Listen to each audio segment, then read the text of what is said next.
Guest today, I'm so excited. Her name is Kristal Garcia. She's a human rights advocate, a transformational speaker, a self-love coach, I love that, and a survivor of covert sex trafficking and child sexual abuse. She's the founder of Open Hearts Unite, a conversation promoting unity, sovereignty, and freedom through self-love. Welcome, Kristal. Thank you. Thank you so much for having me, Rena. I'm so excited to have you here. Yeah. When I saw your story and that you're an advocate and you're lifting others through self-love, I love that. Thank you. So you're a transformational speaker. What got you started on your journey to healing and sharing your story? Sure. So my journey was that I spent like a large part of my life, well, starting in my teens, I was suicidal. So I spent a large part of my life just not wanting to live. And in my 20s, it just got worse. And I started to just feel like I was the walking dead. And I felt like a zombie just walking around. I felt so disconnected from spirituality, from anything. I just had nothing. And so my addictions were rampant. That's when I was being also covertly sex trafficked, which is incorrectly called sex work. So I was being exploited, and all of the addictions that stayed alive to numb out the exploitation. So there was a lot going on, but there was a time in my life where I was like, I just want to be happy. Like, why can't I be happy? Like I get that. Yeah. And I could see people, and this is why it's so important to shine, right? Because it was seeing other people's joy that was that lantern out of my pain and suffering. And that's why it's so important to shine, because you never know whose life you're saving just by being yourself. So I'd see these men and women just walking around with this deep joy, and I'm like, I want that. But it felt like a fantasy to me. It just felt so completely far away. I might as well have said, I want to go to Mars, and so, but it was just that desire to be happy that opened me up towards joy. And so that's when I started to seek out what that looked like.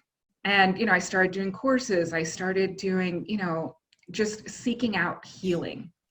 Oh, I like that. Yeah, I did too. And I understand what you're saying. When I was on Oprah, I told her show saved my life. And because I kept seeing people on her show that were happy and they were able to forgive. And I'm like, that just feels so foreign, but I want it.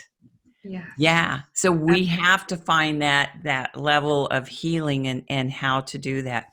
But I'm glad that you've, found your way to healing and you found your way back to happy.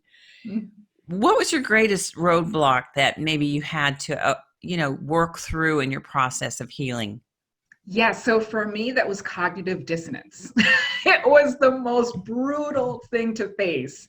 And you want to explain that? Yeah, sure. So cognitive dissonance is like, okay, what I'm used to feeling, what I'm used to living, and then who I really want to be in the world.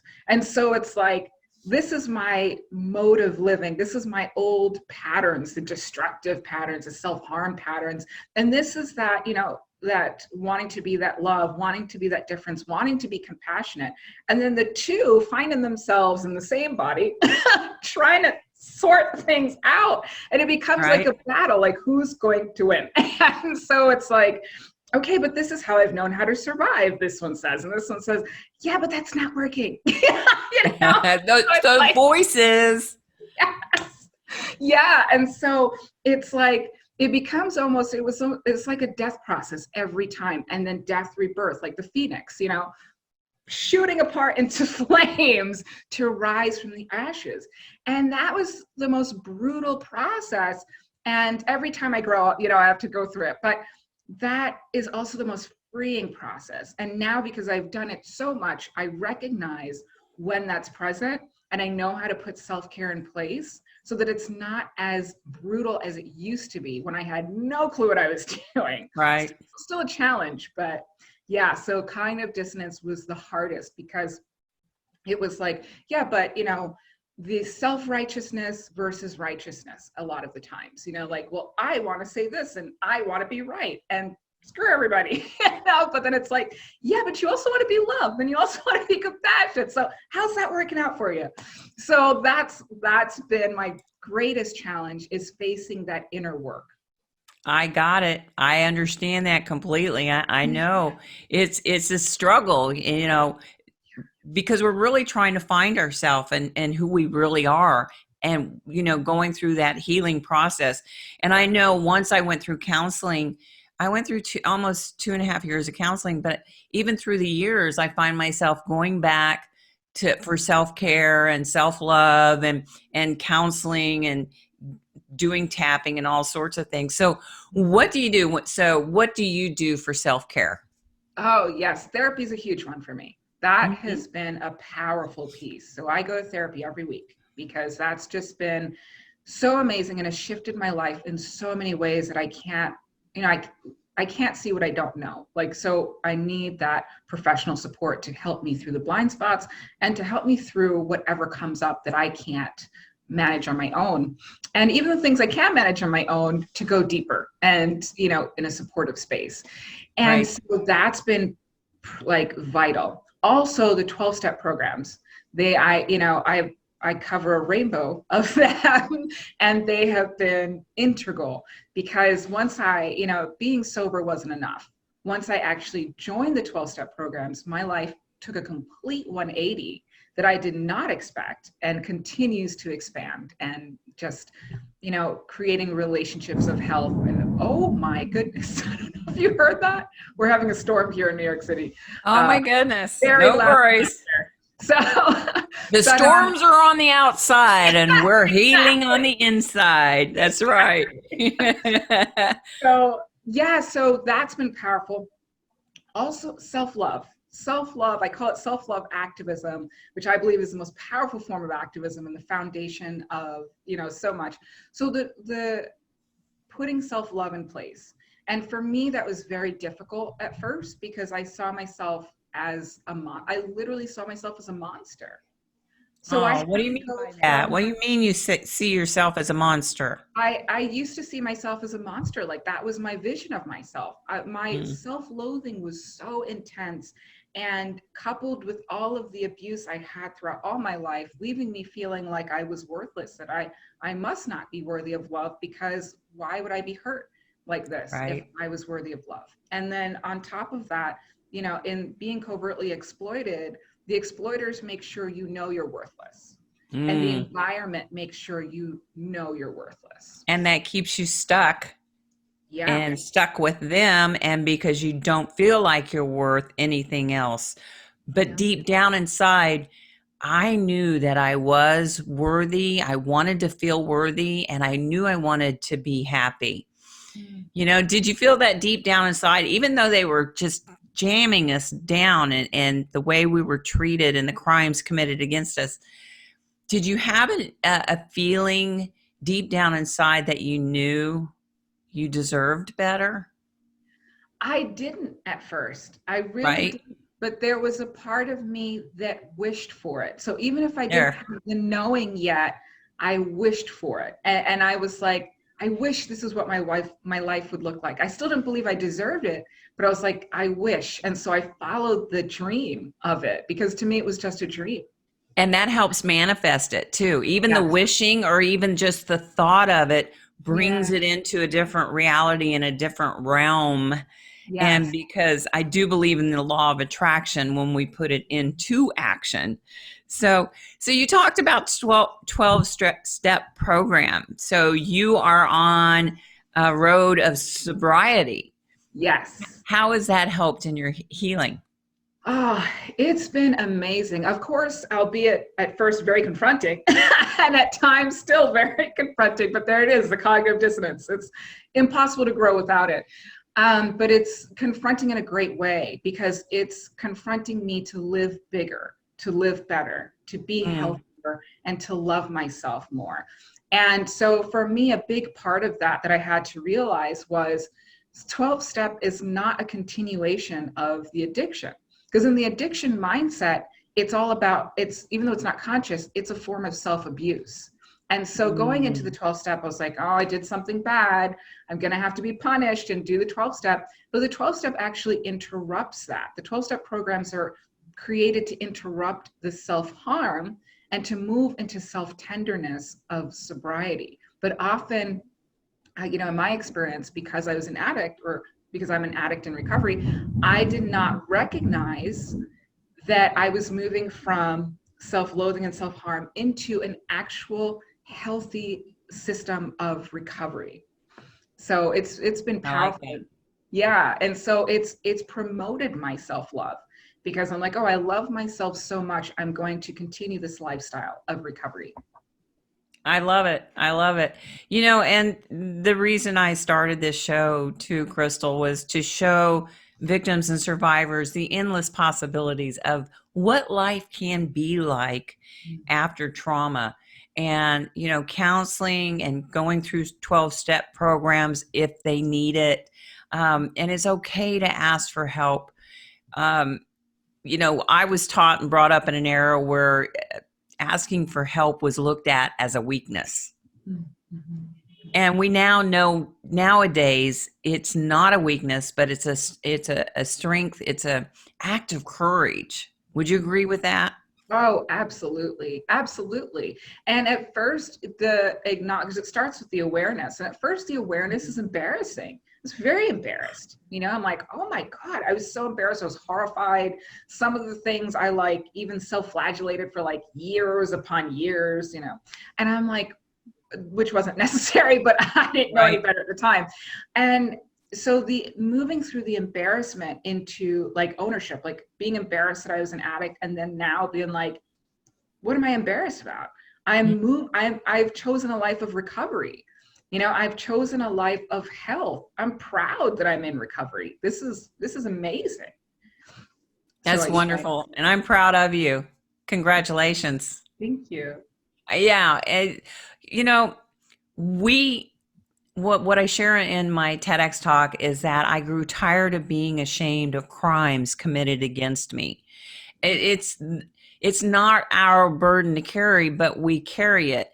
But I knew that I wanted something better, just like you. I wished for something better, and I knew that I could, I had to fix what they broke. I wasn't responsible for what they did to me, but now as an adult, I am responsible for the healing, for the self love, for the self care. And self care is not selfish, right? Right. Right. Exactly. Exactly. It's so important. And we know the basics. We hear the repetitive, put your, not gas mask, sorry, put your face mask I on know what you mean. first, Yeah. and then help other people. But we don't really often talk about what that looks like. And Yeah. there's no way to be of service if we're not taking care of ourselves first, because then it's not being of service, it's martyrdom. And then without self-care and without that put in place, it's actually a form of manipulation. Yeah. Yeah. Yeah. Well, I'm so glad that you're on this great journey and you're healing and something that really surprised me. I thought once I got through counseling, I was done. I was healed. But I know that um, even people who have not experienced trauma like you and I have, they go through self care and help and healing. And I think that going through this life, we are becoming who we are meant to be, and we're going through all this stuff. And so I thought that my counseling, okay, I'm done with healing, I'm done. But then I found that I needed other things to help keep me positive and primed and prime my mind for success, and we have to do those positive things to keep that negativity away. So tell me more about your open hearts unit and what that does.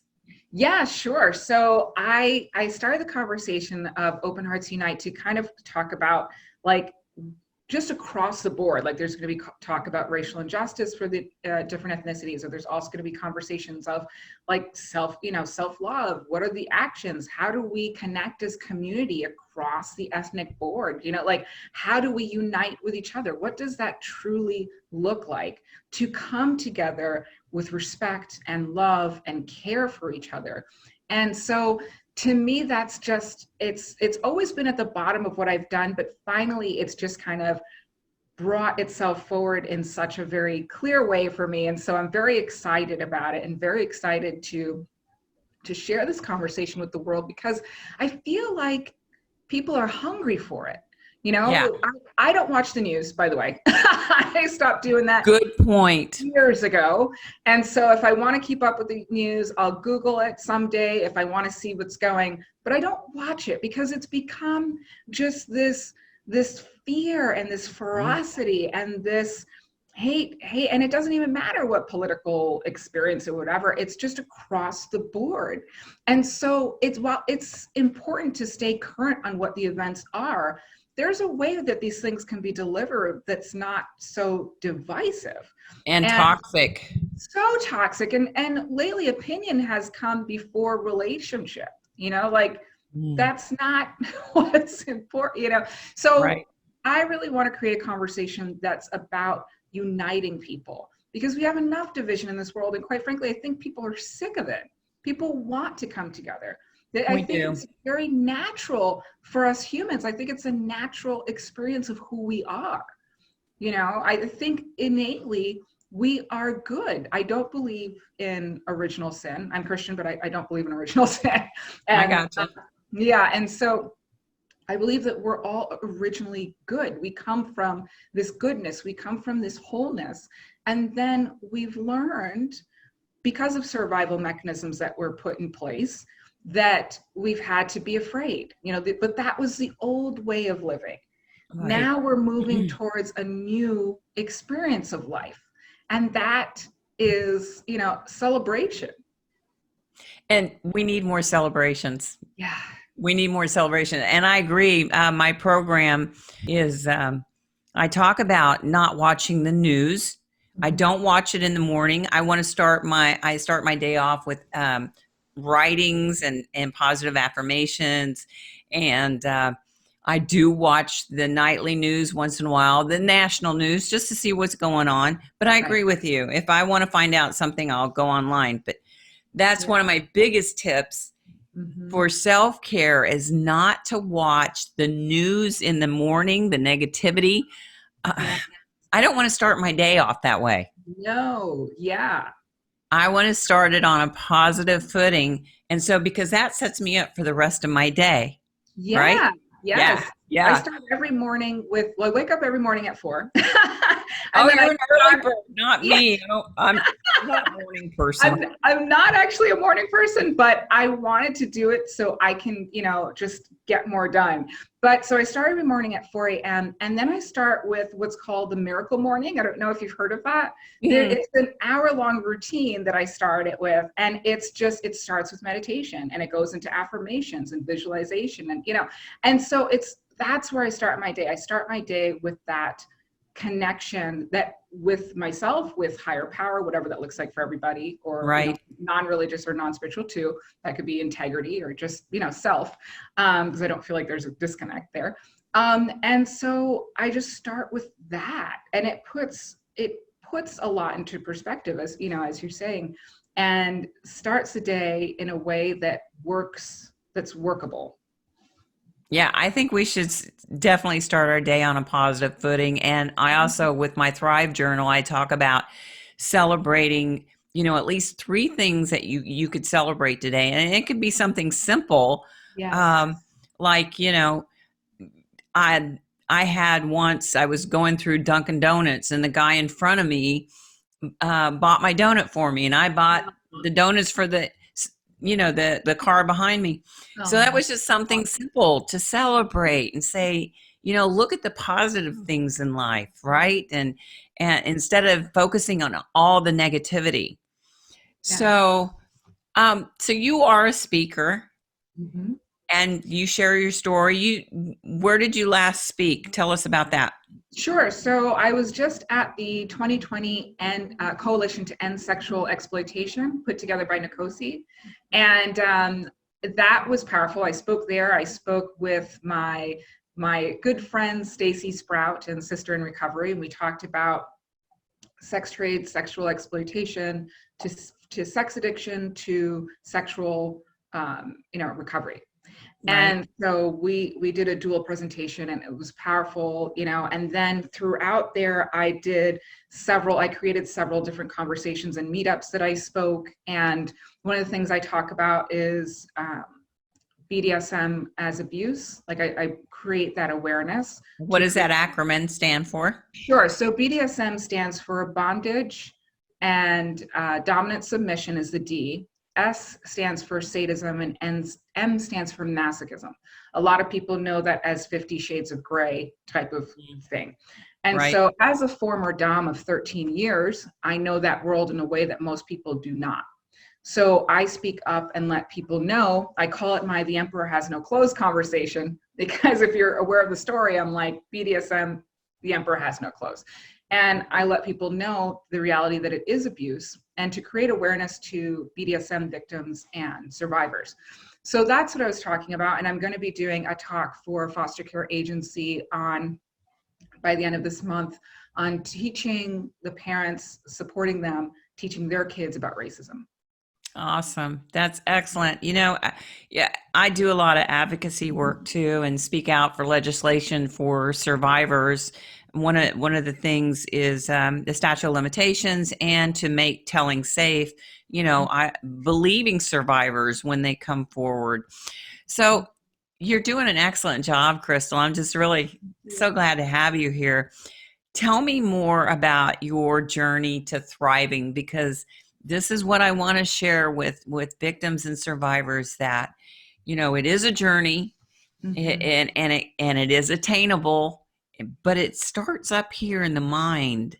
It starts with wishing, it starts with and then accepting, and then we do have to believe that we are worthy. So share what motivates you to continue on your journey for thriving. Yeah, absolutely. So a big part of what pushed me further into thriving was healing my perception of men.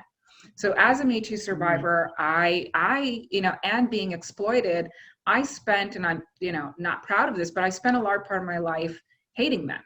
A large part of my 20s I spent hating men. Oh, I So get that one. I yeah. understand. Yeah. And so, like, right after trauma, it makes sense, to have these experiences of like, but then it turned into a lifestyle. And so I was imprisoned by it. So when I started to challenge my perception of men, and I did that by listening to male survivors and male victims, and I started to hear their stories and started to recognize that we're right here in the same battle. I mean, different experiences, but the same battle, that they're survivors like I am. And so it did something for me. It began to heal my listening. I started to, let go. Well, I finally let go of projecting my pain onto half of the planet. And I started to reconnect with the men around me, and to just have a different experience of men in general. And that was so healing for me, because that helped me let go of living at the effect of my abusers. Because the only reason I was projecting this onto half of the planet is because I was taking what those men did to me, those select men, and blanketing every other man. So that meant I was still living at the effect of my perpetrators. And I so get that, because when I was going through my healing process, we have the denial, we have to have acceptance, and then grief, and then anger. And I think having that anger really sets you on a path to healing, because we can't hang on to that anger. We have to let Right. it go. But I was so mad at men, every single man in the world. But Right. then I finally had a shift in perspective, and it was like, but it wasn't every man in the world that abused me. Right. And I Exactly. kept pushing away the good men that tried to love me. Right. but I wasn't doing self-love, so I couldn't let Yeah. them love me. So I'm very fortunate. Once I realized that now I'm in a 22-year marriage. I met I met a Mm-hmm. good guy that Mm-hmm. supports me in doing this and telling my story and writing the book. So that is such a huge revelation, isn't it? Yes. Oh, it was powerful. When I finally realized that, like just shifted my perception of men and realized how skewed it was, I actually felt a physical weight lifted. My whole body shifted. Like I don't shrink from men anymore. I didn't even realize how my body was reacting to men. Like I would Yeah. just like shrink away. And then I went outside and I was so happy. And I was walking down the street and I was walking by men and I was like, look at me, like it was Yay. so great. It just felt so freeing. And yeah, it's amazing how exactly I was keeping myself from having healthy relationships with men. So it was a self-perpetuating cycle. So it's amazing how those who hurt me, living at the effect of that, were still hurting. Well, the effect of that, I was still hurting my relationships, keeping me from having healthy relationships. And I so understand that. And I think everybody listening, they can relate to that because, well, we don't know any better. And I like what Maya Angelou said, we do better when we know better. Yes, And absolutely. healing and getting help is how we learn to do better, to feel better, to love better, and because we all deserve to be loved. And Yes. so you've gone on this journey, you're doing advocacy work and you're speaking. So what's next for Kristal? So I'm finishing my book right now. Well, I'm editing and revising my book right now, and it's called Loving and Celebrating Men, A Woman's Journey into Recovery. So I Oh, go I in like that. depth. Yeah, I go in depth into what that process looked like and everything that I did and how I healed my relationships with men. When is that going to be available, Kristal? That I'm not sure because I'm editing right now, and then I would like to send it out to publications. So There it's you go. Are you a self-publishing? I did. I I'm self-published. yeah, I'm looking to see if I can send out to publications and then go from there. Good for you. Yeah, yeah, if you can. Yeah, I self-publish. I may not do that again. I don't know. Self-publishing is I heard it's amazing. yeah, it is. It is. I did it through Amazon and Wonderful. it was a great experience. Yeah, to self-publish on Amazon. I did my memoir, His Puppet No More, and my Thrive Journal. So it was pretty easy, simple, and I never thought of myself as a writer. Mhm. How freeing was it? Did you have a lot of revelations when you were writing? My husband said, I want you to write your book. You've been talking about it for 20 years. He said, I think you're going to have a lot of revelations during the process. And he was wrong. I had hundreds of revelations and it was very healing. How Mhm. was writing your book for you? Oh, it was confronting and it was many years in the making because I would think the book was going to be one thing and then suddenly it would completely change and I'm like, "Oh my God." So it's Right? been years this book in the making and I also had to live it. So that was part of it as well. But there were times when I was writing this book that I was hiding under the like half under the blanket, like typing on my computer because it was so challenging some of the things. But it has absolutely been healing. Will Such a it powerful process. Yes, it is very powerful. Didn't you feel very vulnerable when I finished my book? I felt very raw and vulnerable and after I went on Oprah, it's like, what the hell did I just do? It's like, oh my God, I just told the world that I was, raped for 20 years and blah, blah, blah, and whatever. And I'm like, it felt so raw. Yeah. But what I like to tell people, you can write, journal, write the book. You don't have to publish it. You don't have to go on Oprah unless you want to. I'm glad I did. Yeah, what a gift. That's But awesome. I think writing is very therapeutic. And I didn't write for years. And I know a lot of people do journals and have kept journals. And I felt like if I put it in writing, it made it real. Yeah. Does that Yeah. make sense? Absolutely. Absolutely. Because as I was writing it, it was like I got to process it through my body. And that Yes. it was like a very physical process as well, like, as well as like psychological, but very physical process. And so it was very freeing, but yes, it was a very raw feeling, but it was also very healing for me, because as someone who was, formerly, exploited in covert sex trafficking, one of the biggest things, one of the biggest shaming tactics is, the terms such as quote unquote sex worker or prostitute, which takes the onus off of the exploiter and makes the covert sex trafficking victim and survivor the one who's at fault, or there's, so I just The wanted victim blaming, the victim blaming. massive, Yep. massive, and most of society is bought into it. That's a huge problem. So I wanted my whole history to be out there, because I'm like, I am just, people need to know, and I just need this to be out there and just share it and be free. Like, so it was very raw. Absolutely. I spent a lot of time like just freaking out. like I know. Like, what did I just do? yeah, exactly. What the hell am I doing? Yeah. Exactly. But yeah, it's also been incredibly healing and free. It is. It is. And so I encourage the listeners, if you're keeping a journal, if you want to write a book, write that book. If Yeah. you want to go on shows, share your story. I think by keeping it inside, it keeps us stuck from living the life that we want to live.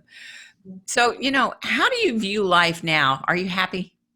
Oh, I'm so happy. I wake up every day, suicidal, ideation is not a thing anymore. I wake up every day excited to be alive, grateful to be alive, being thankful that I'm alive, and excited to do, just work on the projects and be this conversation and make a difference for others if possible. So, and now that I am where I am now, looking in hindsight, I'm like, oh, that was great. But I'm like, okay, now I get the purpose that I can transform that into.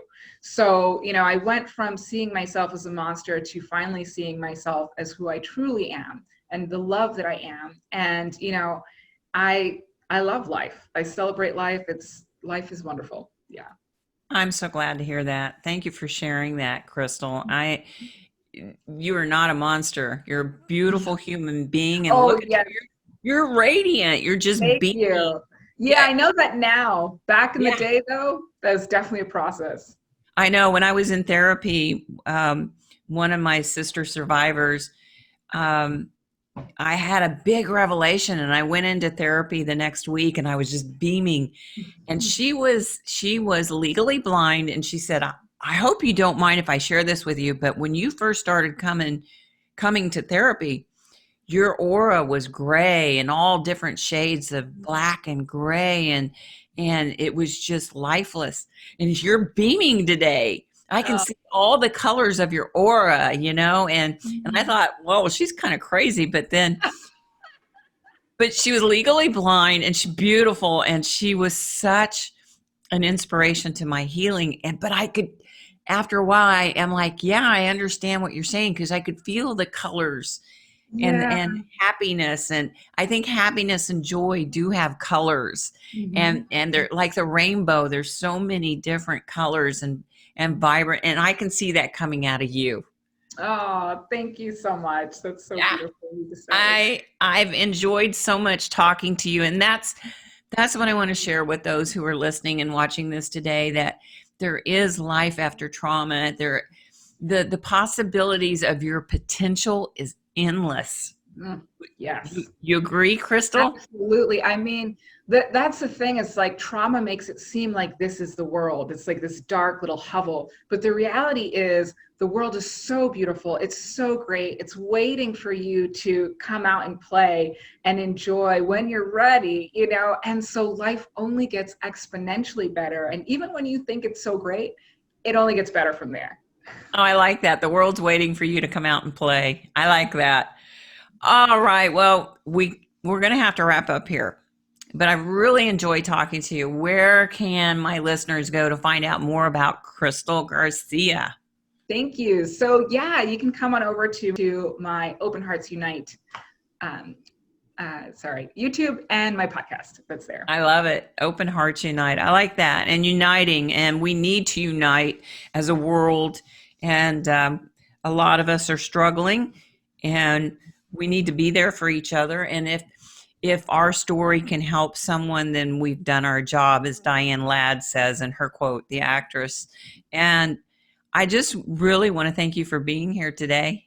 I hope you had fun. Oh, this is wonderful. I love talking to you. Thanks for having me. And you're so radiant. Oh, you're so sweet. So when you get your book done, we'll have to have you come back. I would love that. All right. You keep us posted on when that's going to be done.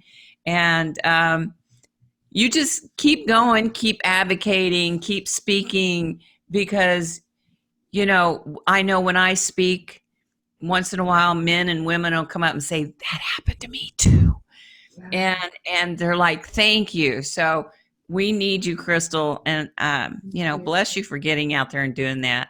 Thank you so much. It's an honor. All right. Well, I'm going to have you back. So, all right, we're going to wrap up. I've had fun. So listen, Sir Thriver, if you're listening to us, the possibilities of your potential is endless. Yes. Please call for help, get healed, get happy. That's part of my No More Shame campaign, which I'm going to just blow up and take it nationally and then globally. No More Shame campaign, right, Kristal? No more shame. Yes, no more shame. Woohoo! No more shame. Yes. All right, Sir Thriver, thanks for tuning in today. And until next time, I wish you peace, love, and ciao for now. And that's a wrap. Oh, it was wonderful. Thank you so much for having me. I love your background too. Oh, it's so beautiful.